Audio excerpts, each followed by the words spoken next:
welcome everyone, and thank you for joining us for what I hope will be an interesting and fascinating discussion around some of the latest data in rheumatology. My name is Professor Peter Nash from Griffith University in beautiful downtown Brisbane in Australia, and today we're very fortunate to be joined by Dr. Blanca Hernández-Cruz, who's a rheumatologist at the Virgen Macarena University Hospital in Seville in Spain, a very beautiful city. It's a pleasure to have you join us today. We're going to discuss a paper of yours published in ARD in March of this year, so it's hot off the press, and it's looking at Janus kinase inhibitors and tumour necrosis factors inhibitors, looking at their safety profile, their persistence in rheumatoid arthritis, psoriatic arthritis, and spondyloarthritis, and it's looking at real-world data from the BIOBADASER registry. So welcome and thank you for your time. I wonder if we could start, if you just tell us a little bit about yourself, where you trained, what your interests are, and what it's like as a rheumatologist in Seville. Okay, I'm a rheumatologist and I am a clinical rheumatologist. We attend 500 habitants in Seville, and as clinical, we are very concerned about the safety of our drugs. For the patient, one of the main reasons to go to a rheumatologist is to be better, but also they are worried about safety. They don't want to have another second disease more than the rheumatoid arthritis or psoriatic arthritis. So with the oral surveillance, we have we were very worried about the drugs because we started using JAK inhibitors, and we were not conscious about the danger of these drugs. Let's talk a little bit about that then. Since oral surveillance, has the use of JAKs changed in Spain, and given the EMA guidelines on over 65, et cetera, after TNFs, whatever, which JAKs are available and has prescribing changed? Well, we have the four main JAK inhibitors, tofacitinib, baricitinib, upadacitinib, and filgotinib. And we were alert from our Spanish Society of Rheumatology and our local drug agency about the possibility of risks. And we were alert, and they encouraged to avoid the use of these drugs in older people, particularly in those with a high thrombotic and cardiovascular risk. So we avoid use these drugs in this population because we were alerted about it. But it has changed now. We have a lot of we are as clinical look for our patients, and we don't use these drugs in this kind of people, but we use it in special conditions without a lot of sensation of dangerous, because they are safe drugs. The paper is about this. They are safe drugs. Okay, so that's critical to then look at real-world experience with comparing TNFs and JAKs like you've done. Tell us a little bit about the BIOBADASER registry. What is it for those people that don't know? The BIOBADASER registry is a registry from 2000 in Spain. It have 24 years working, and initially it was for safety of anti-TNF and biological drugs.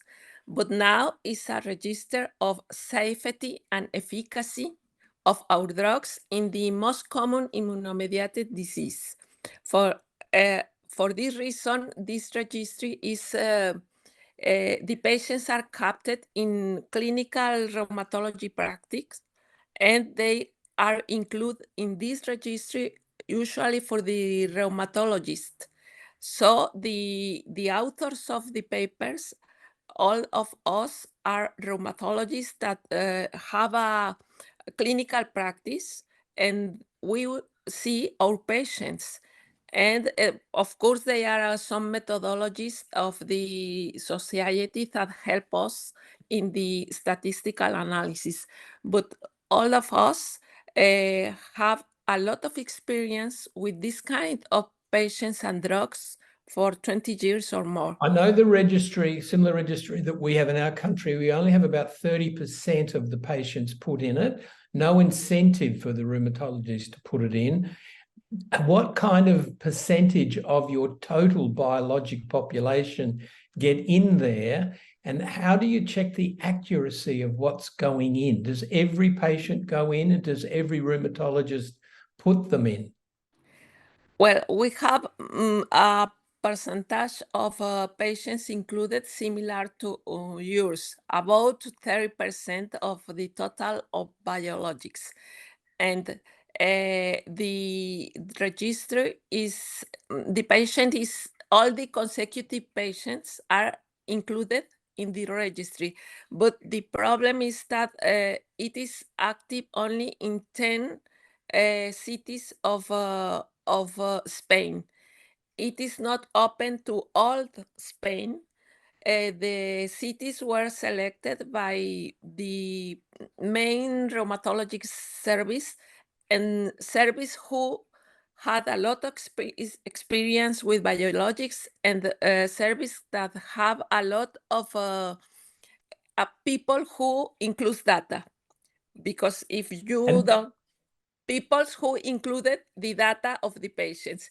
Each patient takes about 20 minutes to wait. Yes. And put data. Are you confident it's accurate, that what goes in there is pretty accurate information? Yes, because we have monitorization each year. The personnel of the society comes with us and check the data included. So we are comfortable, because this is because we want to do better the things. So if you put bad data, you have bad results. So we try to do it in a good way. And roughly how many people are in the registry now, would you say? 10,000, 20,000, how many? About 20, I don't know, in fact, about 25,000 people, I suppose. Okay, so let's have a talk about your paper. What was the plan? What did you try? What was your objective with this study? Well, we think that the JAK inhibitors are not as bad drugs.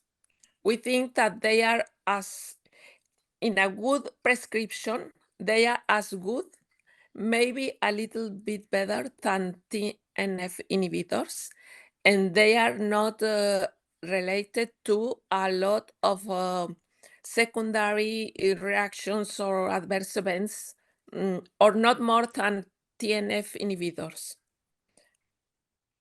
So we try to demonstrate it. And how did you go about it? What did you do? Well, we collected the patients who started one TNF or one JAK inhibitor from 2017 to 2023. So we compare the efficacy in terms of survival, of drug survival, and the safety of these two groups of drugs in our three most common disease. So it was the main objective. Excellent. And that would have been through the COVID time. Did COVID affect the registry and the patients and the rheumatologists and how they recorded data, do you think? I'm not sure. I don't think so, but I can show it. Okay.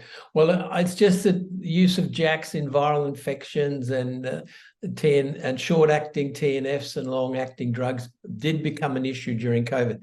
So tell us about the treatment groups. They were matched for everything that you could match: age, sex, comorbidities, steroid use. How were they matched? No, they were not matched. They were selected all the patients, and we compare all the patients with TNF inhibitors and all the patients with JAK inhibitors. They were not matched. It was a pool of patients in both groups. Okay, and we just have to understand that TNFs have been around a long time, and the JAKs, particularly the more recent JAKs, would have been fairly recent. So there would have been a selection bias towards JAKs, people who had failed other treatments, for example. No, they were patients who started the TNF inhibitor at the same time that we started another patient with JAK inhibitors. They were patients chronologically started the drugs in the same time from 2017 to 2023. And your primary endpoint was? The adverse events, the rate of adverse events compare the rate of adverse events between the two drugs, and the second was to compare the survival and to look for variables related to survival. Okay, and you estimated the incident rate of adverse events per 1,000 patient years, and you followed them up for how long, roughly? You had about 6,500 people, 3,500 rheumatoids, 1,700 SPA, and about 1,500, 1,700 PSA. How long were they followed for, these patients, as a mean? As a mean was 2.5 years, more or less. One for the longest period, and 1 and 9 months for the shortest period. Okay. And what were the results of your study? What did you show? Well, the first was that we treat with these drugs to different patients. Patients with JAK inhibitors in all the 3 groups of disease were older, with longer disease duration, and with poor prognosis characteristics in comparison with the TNF inhibitors patients. So we use the JAK inhibitors in later lines of treatment, and also with more comorbidities and with more steroids. So they were not comparable groups. They were different groups, but the amazing result is that the survival of JAK inhibitors were similar to those of the TNF inhibitors. It was maybe the main result. For adverse events, the rate of infections, of course, were more common in the group of JAK inhibitors, but it not was in mainly herpes, but not for the thrombotic or thromboembolic events. Was there a difference in the persistence of treatment between the diseases, rheumatoid versus psoriatic versus axSpA? Yes, JAK inhibitors had a bit better persistence in RA patients. In psoriatic arthritis patients, the persistence of TNF was a bit higher than JAK inhibitors, and SPA in axial spondylitis, it was similar. And did you see any difference between the JAKs? Which ones were the best persistence? Which ones No, had the least side effects? no, we didn't analyze the JAKs between them because the exposure time between them was not similar. The tofacitinib was marketed in Spain in 2017, but filgotinib was marketed in later. So the exposure was similar, and we can't analyze the results.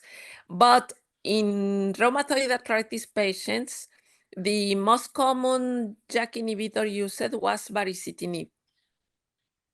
Okay, so let's just go through some of these results. So these patients had all had 10, 15 years of disease. They had Yes. long-standing disease. You followed them for a couple of years. They had lots of comorbidities. What was the commonest comorbidity? Diabetes, hypertension, heart disease? The most common comorbidities were cardiovascular disease and metabolic disease. Yes. Sorry, can you remember when EMA said that you have to change the way you treat them? Was it in 23 or 22? I don't know. I can remember. Okay, I just think that affects the channeling of different patients onto different treatments. So a lot of these patients, the rheumatoids, more than half, it was their third line of treatment. The other interesting thing is the use of steroids is quite high. Half the rheumatoid patients, almost half the PSA patients, which we don't see that much steroid use in our PSA patients. It's usually around the 10, 15%. Here it was up to 44%. Even the AXPAR patients, 20% had steroid use. So that's quite high. The different JAKs, as you say, baricitinib was the commonest used in rheumatoid, probably because the way things were marketed in Europe. Barry got approved quite quickly after the study, that RA Beam, and the superiority to the gold standard at the time. Filgo came quite late. You don't have that many patients on Filgo. Do you have a feel whether filgotinib has any superior safety, perhaps zoster or thrombosis, or you didn't have the numbers to answer that question? We didn't have the number to answer the question. Okay. It's very So difficult to explore Yeah. filgotinib because this reason. Yeah. So if we look at the reasons for discontinuation, in efficacy, it seems to be the highest. What kind of percentage, say in rheumatoid, stayed on their treatment for 1 year? Do you have a feel for whether it was 50%, 60%, 40%? You can see in the survival figures that about 75% have the drug in the 1 year, between 75 to 60%. It's the same with TNFs as well as the JAK inhibitors? Yes, for rheumatoid arthritis and axial spondyloarthritis patients, a bit higher for axial spondylitis patient, but with less sample size. And for psoriatic arthritis, this was a bit better for TNF, and 75% of the patients had the drug at 1 year. So that's interesting because PSA has the reputation for a lot of churn and not that good persistence compared to rheumatoid, for example. So let's talk a little bit about the adverse events. You looked at mortality, malignancy, serious infections. We expect a zoster signal. You looked at TB, cardiovascular, thrombosis. Anything stand out as unexpected? Anything that would be different between them apart from maybe zoster? No, we have the expected adverse events. If you look at the supplementary material, you can see that they were expected according to the population. The herpes zoster was the most common infection, and it was mild. It was not severe, and particularly with the JAK inhibitors. But the rest, we didn't have thromboembolic events. I think that it's for one reason. We started TNF, particularly after 2022 in patients without cardiovascular risk. So I think that our results show not only the safety of the JAK inhibitors, it also showed the expertise of the rheumatologist and the lessons learned with the regulatory agencies about the safety of our patients. So it's very difficult. Excellent. Yeah, so excellent. Just a question about zoster. Is it common practice in Spain to get the vaccination for zoster? Not until 2023. We didn't Okay. have vaccination. It was started in the last year.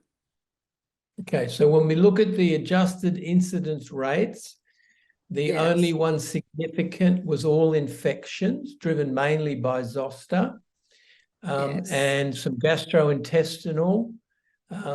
You didn't see perforation, and really it looked very similar down the line between the two groups of treatments. Yes, it was And the in same this way. rheumatoid and SPA, yeah? Yeah. The gastrointestinal events were mild, and it was mainly diarrhea or some abdominal pain. They were mild, no severe gastrointestinal adverse events related with the oral prescription. And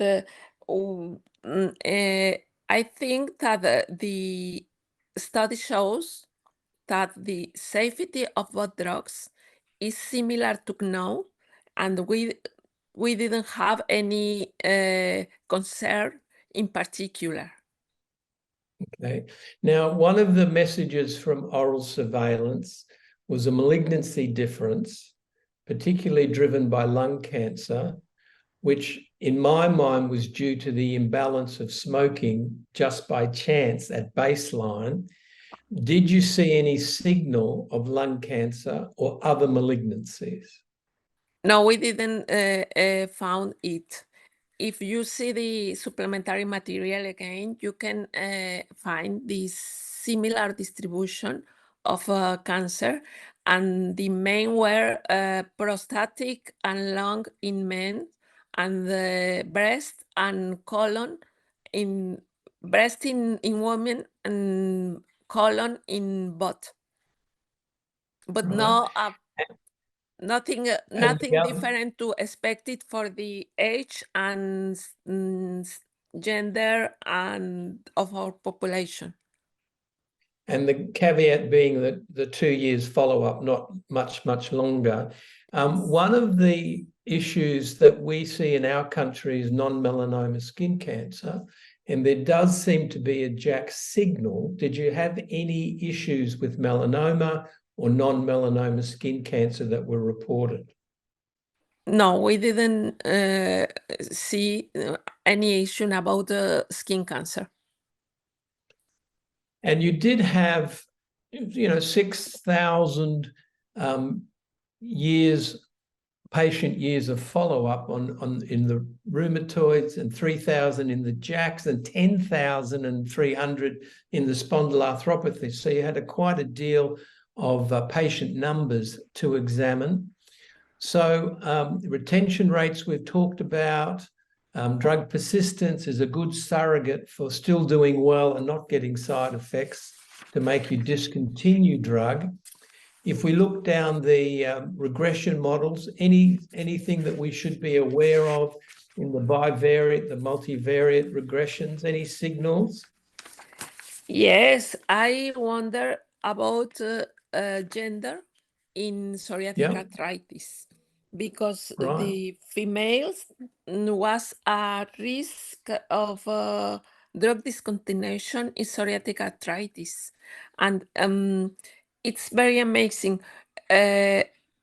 Females with psoriatic arthritis and in general with spondyloarthritis had different patterns of pain and disease. And I don't know if there are a real difference in, I don't know, pharmacokinetics or pharmacodynamic of drugs between genders, because we have small studies about it, but it's interesting that maybe our different physical condition, muscle mass or fat proportions, maybe it has a repercussion in the biodisponibility of anti-TNF or JAK inhibitors. We will explore it. Well, certainly it's a very real phenomenon recognized now across many conditions, but particularly PSA, where women tend to have higher baseline disease activity and lesser response to therapy. And GRAPPA is running a big trial internationally to examine this issue in detail. And I would support you in suggesting clinical trials going forward. We should stratify for gender at baseline, just like we stratify for methotrexate use, etc.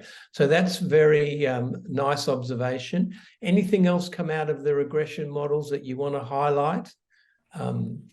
No, things that we know and confirm. For example, if you have higher comorbidities, the survival is lesser. And if you have a lot of experience with biologicals or another drugs before, you have less survival also. And things that the concomitant use of synthetic DMARDs was related to similar response in rheumatoid arthritis and in psoriatic arthritis also. So I think not. I think... And you haven't had a chance to examine the effect of steroids on this infection rate and on persistence, because you had quite high background rate of steroid use. Yes, we know that the steroid use was related with a similar survival in rheumatoid arthritis patients, but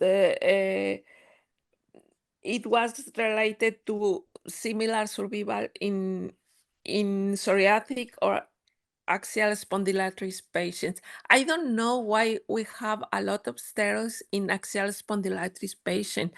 I think that it should be because another conditions related to like bowel disease or uveitis. I don't know why, but it's amazing, and we have to see, to explore what is happening with this.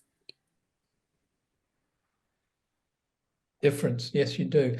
So what is your next step as far as this study is concerned? Where are you going to go next? We are to review the steroids use, of course, and in fact, we have a paper published in our society's reunion about the use of steroids in rheumatoid arthritis, and we use a lot of steroids, and it is not good for our patients, because the cardiovascular risk, maybe it's related to steroids, not with JAK inhibitors. I don't know. We have to look it. Also, two interesting facts. For example, opioids and anti-inflammatory drugs are related to cardiovascular risk, and we can explore it in this data, and maybe we can explore in a future work. So what's your take-home message to the clinician? Should they be less worried about these two groups of drugs in comparison with each other? Of course, that we should treat early and look in remission with any drug. And if you don't have any response, you have to move quickly between drugs, look and you have to obtain remission as soon as possible and maintain the remission. But you don't, as rheumatologists, you have not to be worried about safety, because bad drugs are safe if you can decide treat the proper patients. And will any message as far as reducing risks with these two classes of drugs that has come out of your study? Clearly vaccinating for zoster will help a little, but how should the clinician think about infection risk? How should they think about trying to reduce the safety issues? Well, we have a lot of vaccination scheme in our area. We use the vaccinations against pneumococcal and against COVID, of course. COVID was the most common respiratory infection in our study. So we use vaccination. We use vaccination with a lot of things. Of course, reduce the steroid dose. It's very important to avoid infections risk, and that is the rheumatologists now are expert in infections. We are also expert in cardiovascular risk and thromboembolic risk, and we have used these tools to improve the safety on our patients. So I congratulate you on doing a real-world study with patients with lots of comorbidities with these two common drugs. I think it has to put oral surveillance in its context, but we clearly need more head-to-head studies, and we look forward to RA Bridge and Branch, where baricitinib and the TNFs will be compared. We've had some reassurance from the SELECT studies where there's an adalimumab arm and an upadacitinib arm. So I thank you very much for your time, greatly appreciated. If you need to know more about this paper, and I highly recommend you get the paper from ARD and look at it, it's going to be uploaded to the Immune-Mediated Inflammatory Disease Forum website. You can get detailed slide sets available in the publication section at imidforum.com. Please subscribe to this podcast on Spotify, iTunes, or other podcast media. Let us know what you think. You can also watch us on the IMID Forum YouTube channel. And finally, you can follow us on Twitter, LinkedIn, and Facebook to keep up with all the latest information about immune-mediated inflammatory diseases being published in 2024. Thank you so much for your trouble. Thank you.